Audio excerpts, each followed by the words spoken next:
اللہ کے نام سے شروع جو بڑا مہربان اور نہایت رحم والا ہے۔ امام علی کا نہج البلاغہ میں نجومیوں کے بارے میں خطبہ۔ امیر المومنین کا کلام جب آپ نے جنگ خوارج کے لیے روانگی کا ارادہ کیا تو ایک شخص نے آپ سے کہا کہ یا امیر المومنین، اگر آپ اس وقت روانہ ہوئے تو علم نجوم کی روح سے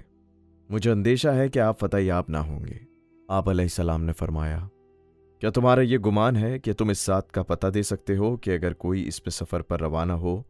تو برائی اس سے دور رہے گی، اور اس بری ساعت سے ڈرا سکتے ہو کہ اگر کوئی اس پہ روانہ ہو تو اسے نقصان پہنچے گا، وہ کامیاب نہ ہوگا؟ تو جس نے اس کی تصدیق کی اس نے قرآن مجید کو جھٹلا دیا اور اپنا مقصد حاصل کرنے اور ناپسندیدہ شے سے بچنے میں اللہ کی مدد سے بے نیاز ہو گیا۔ تمہاری ان باتوں کا تقاضا یہ ہے کہ جو شخص تمہاری باتوں پر عمل کرے وہ خدا کے بجائے تمہاری حمد کرے، کیونکہ اپنے خیال میں تمہی نے اس ذات کی طرف رہنمائی کی ہے جس میں اس نے نفع حاصل کیا اور نقصان سے محفوظ رہا۔ پھر آپ علیہ السلام نے لوگوں کی طرف متوجہ ہو کر فرمایا، اے لوگو، علم نجوم کے سیکھنے سے پرہیز کرو، مگر اس قدر کہ جس سے خشکی اور تری میں راستہ معلوم کر سکو، اس لیے کہ علم نجوم کہانت یعنی غیب گوئی کی طرف دعوت دیتا ہے، اور منجم یعنی ایسٹرولوجر کاہن کے مثل ہے، اور کاہن جادوگر کے مثل ہے،